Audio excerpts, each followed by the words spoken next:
Good evening, everyone. Welcome to the MeanGene Show here on KDWN, 720 AM, 101.5 FM, Las Vegas. It is a Saturday, October 2nd, 2021. I almost said September. You heard the pause, right? But anyway, we are getting you ready for week 4 of the National Football League. And I tell you, it's moving. I know there's 17 weeks.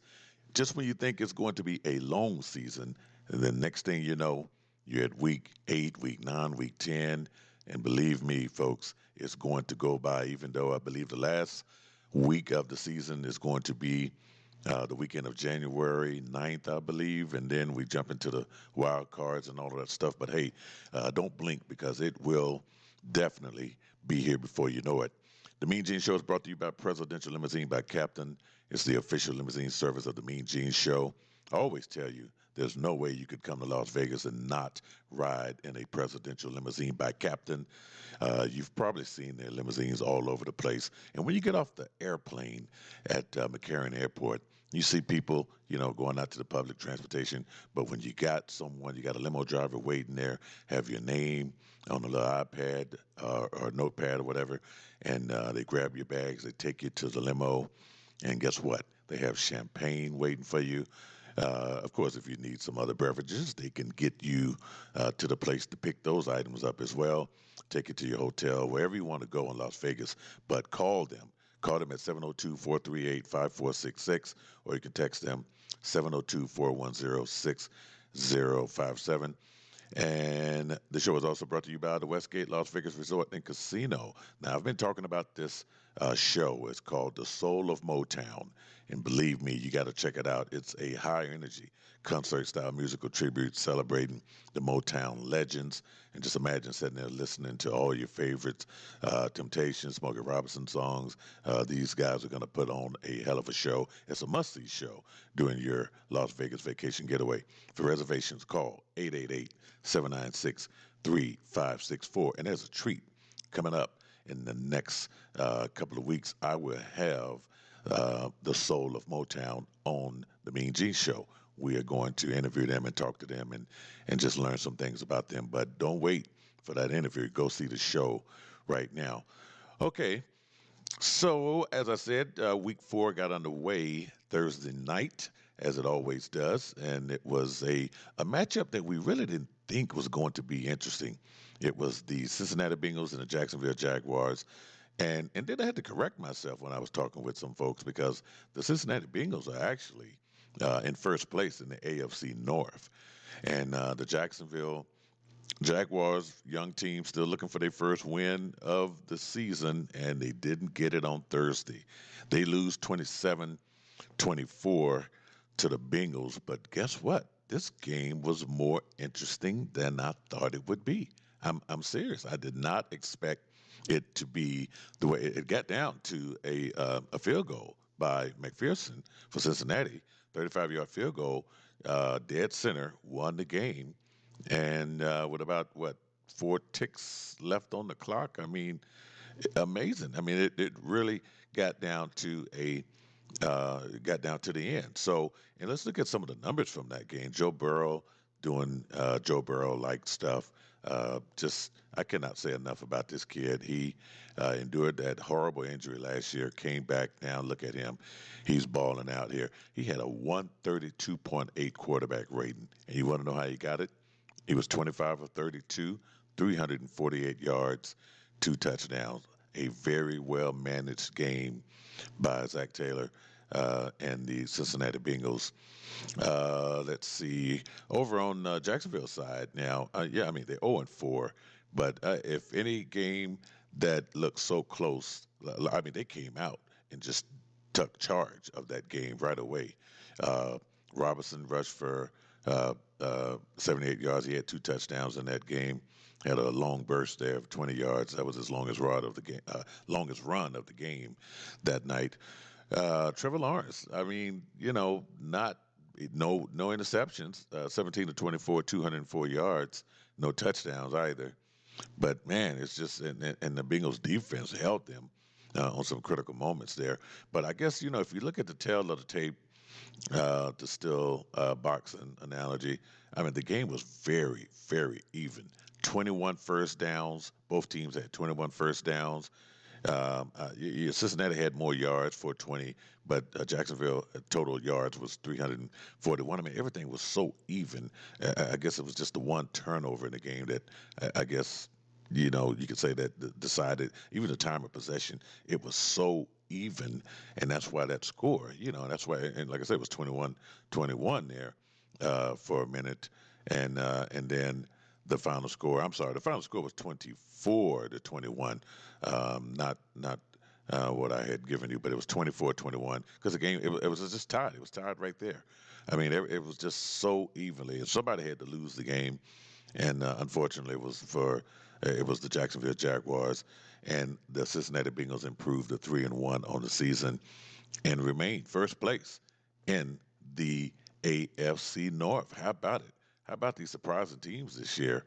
Denver Broncos, Las Vegas Raiders. We'll talk about those teams coming up here in our matchup for week 4, which we are going to jump right on in it because the first game we have on tap. And last week I didn't do too bad, but I got to get better at this stuff. And just when you think, there's always an upset game, which I almost predicted that the Baltimore Ravens was going to lose to the Detroit Lions. They should have lost that game, and I'll talk about that here in the matchup. So the first game on Sunday is going to be the Washington football team 1-2 at the Atlanta Falcons. Falcons win last week at New York, 17-14, and the Washington football team, they lose to Buffalo 43-21. Not even close. You got to think that Ron Rivera is going to be a little pissed going into Mercedes-Benz Stadium in Atlanta this week.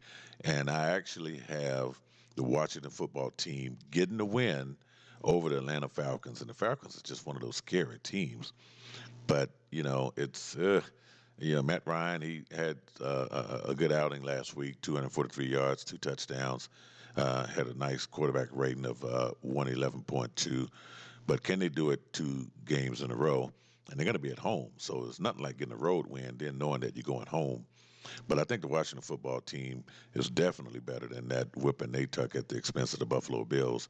Taylor, Heineke, Antonio Gibson, they're going to come in there a little pissed off, not to mention the defense of the Washington football team. John Bostic, the cornerback, Kendall Fuller, and of course Montez Sweat and Chase Young. So they're going to be fired up. And I got the Washington football team winning on Sunday to hopefully improve their record.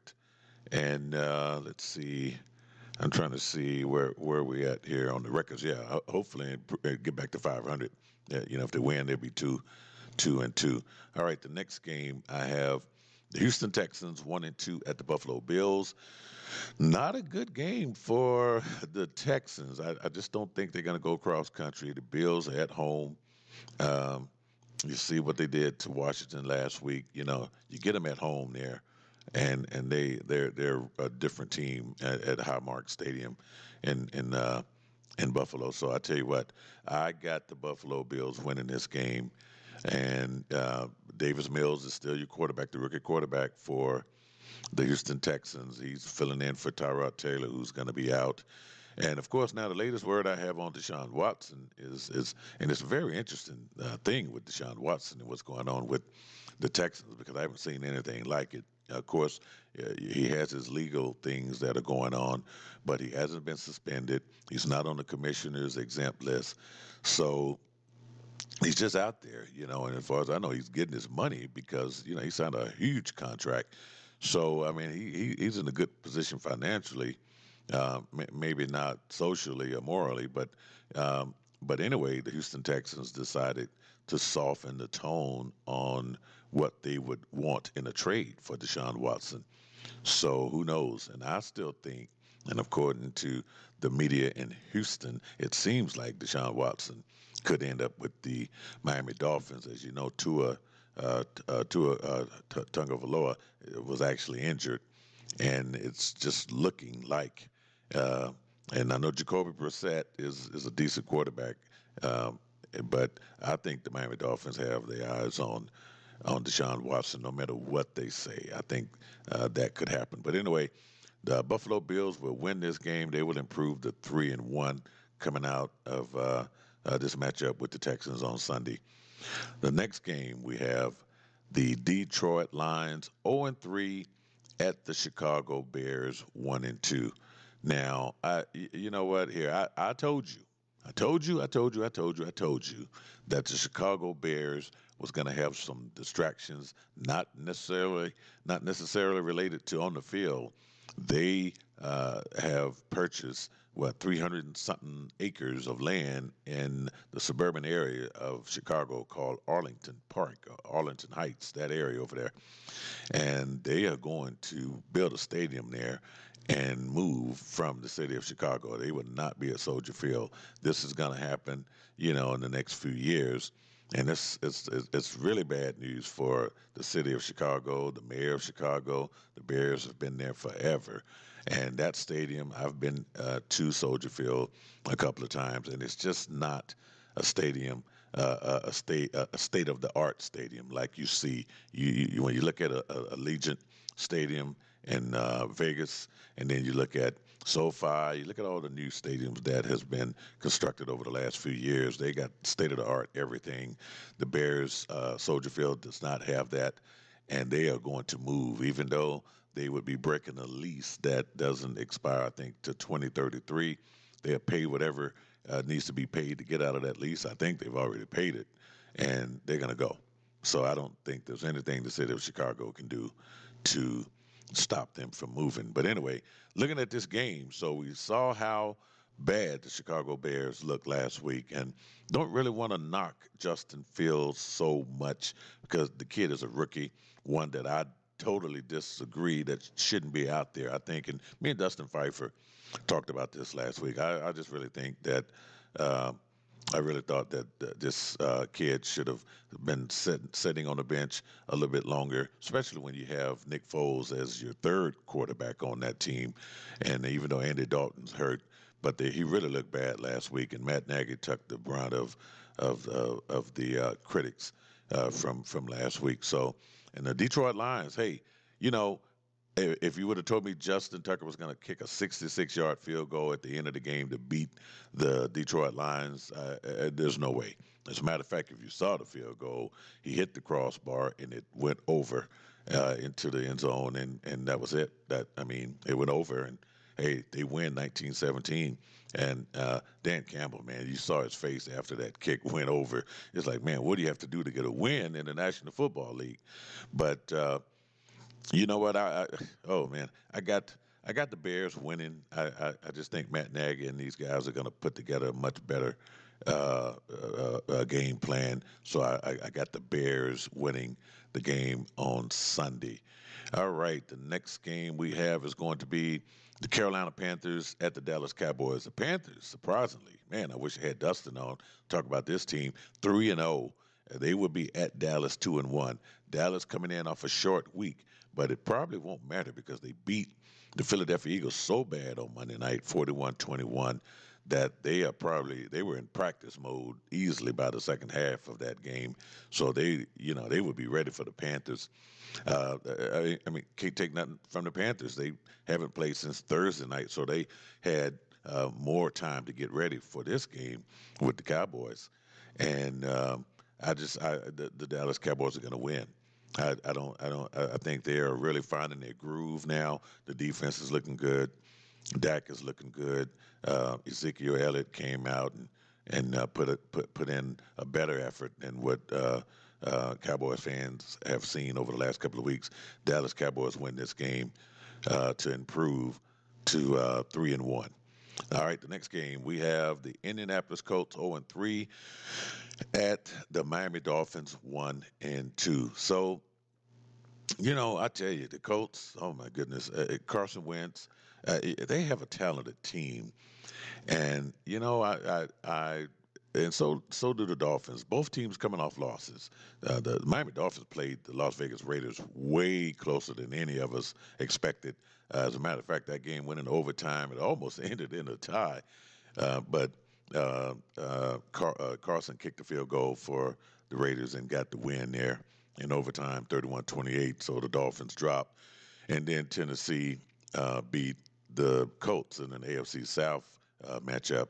They beat them by a score of 25-16. So I picked Miami to win, but man, I'm looking at it's just hard for me to believe that the Colts could go 0-4. So you know what? I tell you what, I am going to change my pick. I know when I did my Podbean live streaming show yesterday, I picked the Dolphins, but I am going to say the Colts are going to win. Somehow, Frank Reich and that team is going to have to manufacture a win. Um, and I think I'm changing that pick there. So I'm going to say that the Colts are going to win this game on Sunday with the Dolphins. All right, the next game we have the Cleveland Browns 2-1 at the Minnesota Vikings 1-2. And hey, I was wrong. I said the Vikings would lose to Seattle. Didn't see Russell Wilson and Pete Carroll and those guys losing two in a row, but they did. They lost at the U.S. Bank Stadium there in Minnesota. So they get another home game there. This time it's the Cleveland Browns coming in. Browns beat Chicago last week, or their defense beat Chicago last week, had 9 sacks over the Bears.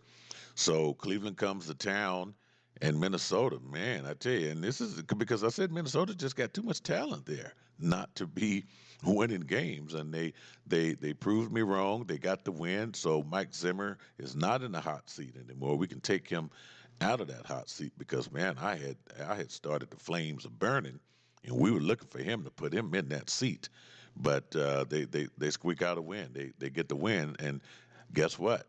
I got them winning again. I got them beating the Cleveland Browns.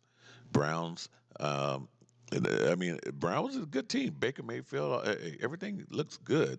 How about Kareem Hunt? Uh, showed up last week, had 155 scrimmage yards, and Nick Chubb and those guys, and Odell Beckham had 5 catches last week, in his season debut. But I think the Vikings are going to squeak 2 wins in a row. So I'm not going to go against the Vikings this week. Let's see what excuse I'm going to have next week if they lose. But I got them winning on Sunday. All right.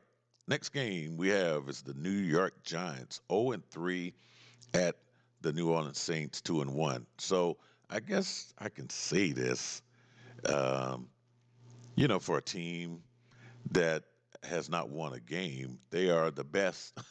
I'll say it. They are the best 0-3 team that's out there. I don't know what it's going to take for them to win. They lose to the Atlanta Falcons last week at home. That's got to be disappointing. And then when you look up the schedule, okay, let's scratch this loss off. Who we got next week? Oh, crap. We got to go to the Saints, who haven't played a home game in New Orleans yet, I don't think. So they're going to be at the Caesars Superdome. Did you know that was the name? The Caesars Superdome? It's had quite a few names. It used to be the Mercedes-Benz Superdome. But now that is the Caesars Superdome, and hopefully the Superdome is all ready to go after dealing with the elements from Hurricane Ida and that accident involving equipment while trying to repair and clean the Superdome. So they will be at home, and I got the Saints winning this game. There's just no other way to look at it. The Saints will win, get in there and improve to 3-1. And man, now since Mike Zimmer, we didn't put him in that hot seat, even though we started the fire. We keep that fire burning because if the Giants lose and go to 0-4, we'll put Joe Judge in that seat and let him burn there because this team, I don't know. I mean, I don't know what to say about the Giants. They've had a couple of different coaches. Daniel Jones is looking pretty decent this year, so I used to knock on him a lot and think that, okay, well, he's just not cut out for this team. But we've seen good signs of Daniel Jones. So now you have to put it on the coaching. And Joe Judge, if they come out of there 0-4, it's going to be quite interesting in New York. And as you know, the media in New York is pretty brutal. So let's see, can we sneak one more in here before we end the first half of the show? Yes, let's go ahead and look at the Tennessee Titans. 2-1 at the New York Jets, 0-3. Wow. So I'm sorry, New York fans. I'm not picking on you. This is just the next game that came up on my schedule. So no teams in New York uh, are winning right now. Both teams in New York are basically winless, and the chances of the Jets winning over the Titans is slim to none. So, if I had to pick the upset, which team would win in New York this week, I think the matchup, it's just tough. The Giants going to the Saints, no. I already picked the Saints. Uh, can the Titans lose this game? Can Zach, what's the kid's name? Yeah, Zach Wilson, the rookie, can he get the win there? This game is going to be played at MetLife Stadium in New York. Tennessee is just starting to, grind it out and get it done. They started the season, with a loss at Arizona, but since then they have been turning it up. So they're going to be looking for win number 3 in a row. They made good work of Indianapolis last week. I can't change this pick. I got to go with the Titans. The Tennessee Titans should get the win. So you're possibly looking at both New York teams would be 0-4. That's got to be brutal. And usually I'm sure in New York fans would jump on. Well, you know what, the Giants aren't doing so well this year. Maybe we'll just jump on the bandwagon of the Jets. Well, you can't do it. Both teams suck. Both teams are absolutely horrible. But let's see. And I hate that for a coach like Robert Saleh, who I think is a good coach. Probably screwed up his name, Sila, but I think he's a good coach. And New York is just the Jets have just had one disaster after another one. But I definitely think that the matchups this week just are not in neither one of the New York teams' favor. So we're waiting, and we're near the bottom of the hour. And of course, I did want to mention that on October 9th, if you're in Las Vegas, there's going to be some boxing. The Wilder versus Fury 3 fight.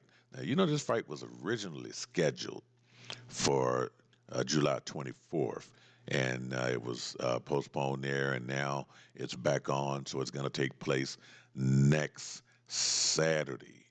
Next Saturday here in Las Vegas, it's going to be a good one. So I think it's at T-Mobile Arena, and I don't know.